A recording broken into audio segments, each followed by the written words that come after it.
You've got over 600 muscles in your body.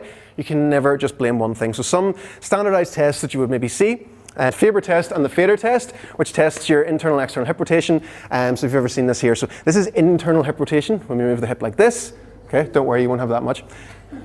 Hypermobile. This is your external hip rotation.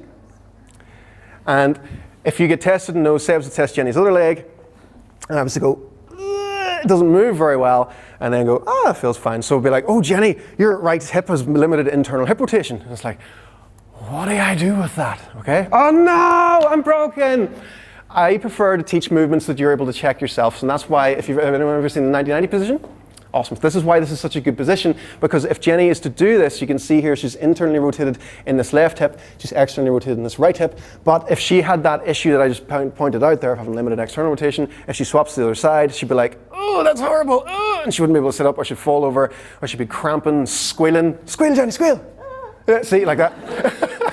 So you can see a visible difference, but that's something we can check ourselves, which is very important to me, that you have movements that you can go like, whoa, that's different from side to side. I can work on that. It doesn't matter if you even know what internal hip rotation is. It's like, I can't do this one on this side, but I can do it on the other side. Let's spend some time on that other side. So that'll be like a flexibility element. Your hips, whenever we come to the hip section, there is 6 main things we want to check with the hips, so that's just like one of them. There's a lot more to it, but just to give you this kind of idea of, you want movements that you can look for differences side to side. Other things would be stability tests. So if Jenny was to lie on her side like this, and I said, lift your leg up, Jenny, for me there, and then I'm going to push it down, you try and resist. You have a weak glute med.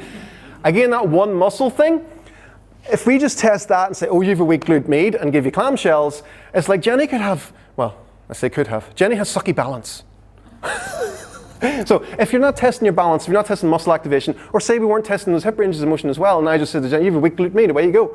And we haven't tested all them other things. There's so many things missed. I also prefer things that test your stability in a way, like the side plank. So Jenny hops herself up.